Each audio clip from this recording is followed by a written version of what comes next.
2026ஆம் ஆண்டு வைகாசி மாதம் ஆன்மீக ரீதியாக மிகவும் ஒரு சிறப்பான ஆண்டாக அமைய உள்ளது. வழக்கமாக ஒரு தமிழ் மாதத்தில் ஒரு அமாவாசை மட்டுமே வரும். ஆனால் 2026 இல் வைகாசி மாதத்தில் 2 அமாவாசைகள் வருகின்றன. இதனை மல மாதம் என்று ஆன்மீக பெரியோர்கள் குறிப்பிடுவர். 2026 வைகாசி மாத அமாவாசை குறித்த முக்கிய விவரங்கள் இதோ. அமாவாசை தேதிகள் மற்றும் நேரம். இந்த மாதத்தில் அமாவாசை திதி தொடங்கும் மற்றும் முடியும் நேரங்கள்.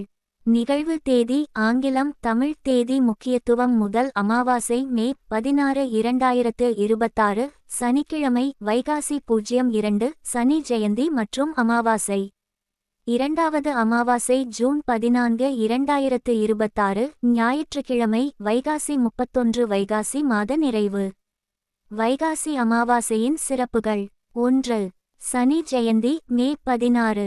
வைகாசி மாதத்தின் முதல் அமாவாசை சனிக்கிழமை அன்று வருவது மிகவும் விசேஷமானது. அன்றைய தினம் சனி பகவானின் அவதார தினமான சனி ஜெயந்தி கொண்டாடப்படுகிறது. பரிகாரம்: ஏழைகளுக்கும் துப்புரவு தொழிலாளர்களுக்கும் அன்னதானம் வழங்குவது சனி தோஷத்தின் வீரியத்தை குறைக்கும். வழிபாடு: சனீஸ்வர பகவானுக்கு எள் தீபம் ஏற்றி வழிபடுவது சிறந்தது. 2. மல மாதம் 2 அமாவாசைகள். ஒரே தமிழ் மாதத்தில் 2 அமாவாசைகள் வருவதால் அந்த மாதம் வழிபாடுகளுக்கு மிகவும் உன்னதமானதாக கருதப்படுகிறது.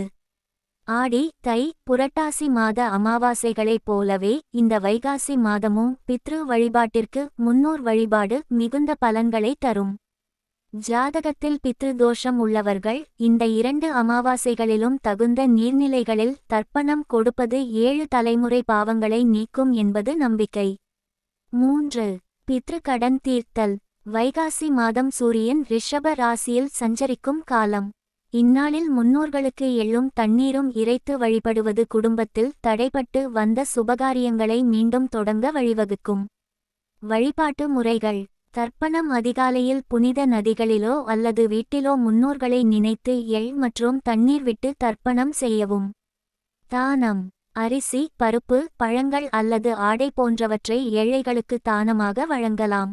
காகத்திற்கு உணவு: முன்னோர்களின் வடிவமாக கருதப்படும் காகத்திற்கு அன்றைய தினம் மறக்காமல் உணவளிக்க வேண்டும். விரதம்: அமாவாசை விரதம் இருப்பவர்கள் பகல் வேளையில் ஒரு பொழுது மட்டும் உணவு உட்கொண்டு முன்னோர்களை தியானிப்பது மன அமைதியை தரும். குறிப்பு: ஒரே மாதத்தில் 2 அமாவாசைகள் வருவதால் மல மாதம் இந்த வைகாசி மாதத்தில் திருமணம் காதுகுத்து போன்ற புதிய சுப காரியங்களை தவிர்ப்பது பாரம்பரிய வழக்கமாகும். இருப்பினும் இறை வழிபாடு மற்றும் நேர்த்திக்கடன்களை நிறைவேற்ற இது மிகச் சிறந்த காலமாகும்.